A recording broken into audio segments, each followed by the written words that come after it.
Welcome to my cooking টাইমে। আসসালামু আলাইকুম, সবাই কেমন আছেন? ভালো আছি। আজকে নতুন একটি রেসিপি নিয়ে আসলাম আপনাদের সাথে শেয়ার করার জন্য। আজকের রেসিপিটি সবারই পছন্দ, বাঙালিদের প্রিয় খাবার ছোট মাছের চচ্চড়ি। তো এই ছোট মাছের চচ্চড়ি কিন্তু এক একজন এক একভাবে রান্না করে থাকে। তো আমি যেভাবে রান্না করি সেটি আপনাদের সাথে আজকে শেয়ার করব। তো এখানে আমি ছোট মাছগুলোকে কেটে বেছে ধুয়ে নিয়েছি। তো এই মাছগুলোকে আমরা নারকেলি মাছ বলি, আপনারা কে কী বলেন অবশ্যই কমেন্টে জানাবেন। তো এখানে আমি মাছগুলোকে সাইড করে রেখে দিলাম এবং এই বলের মধ্যে নিয়ে নিলাম পেঁয়াজ কুচি। তো পেঁয়াজ কুচিটাকে আমি ভালো করে চটকিয়ে নরম করে নিচ্ছি। তারপরে আমি এখানে পরিমাণ মতো লবণ দিচ্ছি, পরে আর লবণ দিব না, যা দেওয়ার এখানে দিয়ে দিচ্ছি। লবণটা দিয়ে ভালোভাবে আমি চটকিয়ে একদম পেঁয়াজটাকে নরম করে নেওয়ার পর এখানে আমি যাবতীয় সব মশলা এখানে আমি দিয়ে দিব। তারপর আমি এখানে দিয়ে দিলাম 1 চামচ পরিমাণ হলুদের গুঁড়া, দিয়ে দিলাম 1.5 চামচ পরিমাণ মরিচের গুঁড়া, তো সাথে দিয়ে দিলাম আদা রসুনের পেস্ট, তারপরে এখানে দিয়ে দিলাম ধনিয়ার গুঁড়া। তো এই মশলাগুলো একসাথে তারপর আমি ভালো করে মাখিয়ে এইভাবে ছোট মাছের চচ্চড়ি রান্না করলে কিন্তু দারুণ মজার হয় খেতে। আমি কিন্তু শুধু এই মাছ না, যে কোনো ছোট মাছ এইভাবে রান্না করে খেয়ে থাকি, আমার কাছে খুবই ভালো লাগে। তো এইভাবে একবার হলেও ট্রাই করে দেখবেন। তো সব কিছু দেওয়া হয়ে যাওয়ার পর আমি আবারও পেঁয়াজের সাথে মশলাগুলো ভালো করে চটকিয়ে নিচ্ছি যাতে করে মিশে যায় মশলাটা। তারপর এর উপরে আমি মাছগুলোকে দিয়ে দিব। তো মাছগুলোকে দেওয়ার পর আমি আবার এই মাছের সাথে এই মশলার সব কিছু একসাথে করে নিচ্ছি মাখিয়ে।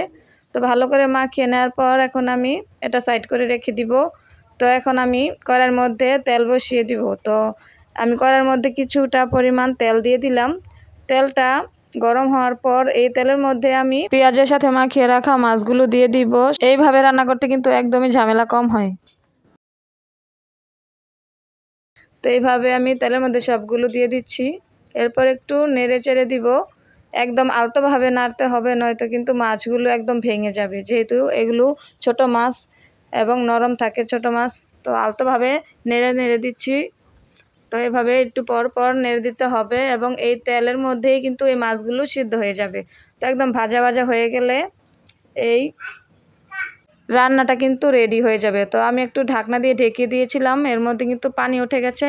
তো এখন একটু চুলার আঁচটা বাড়িয়ে দিয়ে এই পানিটা শুকিয়ে নিতে হবে, একদম ভাজা করতে হবে যাতে করে পানিটা না থাকে। তেলের সাথে যখন তেলটা বেরিয়ে যাবে তখন ভালোভাবে ভাজা হয়ে যাওয়ার পর এটা হয়ে গেল। তো এইভাবে অনেকক্ষণ জাল করে ভেজে নেওয়ার পর কিন্তু আমার রান্নাটা শেষ হয়ে গেল। এখন আমি পরিবেশন করে নিব। তো এর মধ্যে কিন্তু চাইলে আপনারা কাঁচামরিচও দিতে পারবেন ফ্লেভারের জন্য। তো আমি আজকে মরিচ দিলাম না, আমার আজকে প্রয়োজন নেই দেওয়ার, তাই আমি দিলাম না। তো অন্য সময় আমি দিই।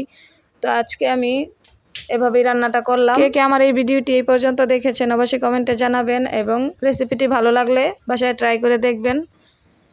ভিডিওটি ভালো লাগলে ফ্রেন্ডস এবং ফ্যামিলির সাথে শেয়ার করবেন। লাইক কমেন্ট শেয়ার করতে ভুলবেন না। অবশ্যই চ্যানেলটি সাবস্ক্রাইব করবেন। তো আমি একটি কাঁচামরিচ দিয়ে দিলাম উপরে সৌন্দর্যের জন্য। তো একটি কাঁচামরিচ দিয়ে আমি পরিবেশন করে নিলাম। দেখুন কতটা লোভনীয় লাগছে। এই ছোট মাছের তরকারি হলে কিন্তু আর কোনো কিছুই লাগে না, অনায়াসেই 1 প্লেট ভাত খেয়ে নিতে পারবেন।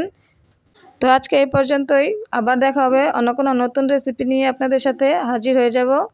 তো এই পর্যন্ত সবাই ভালো থাকবেন, সুস্থ থাকবেন। আল্লাহ হাফেজ।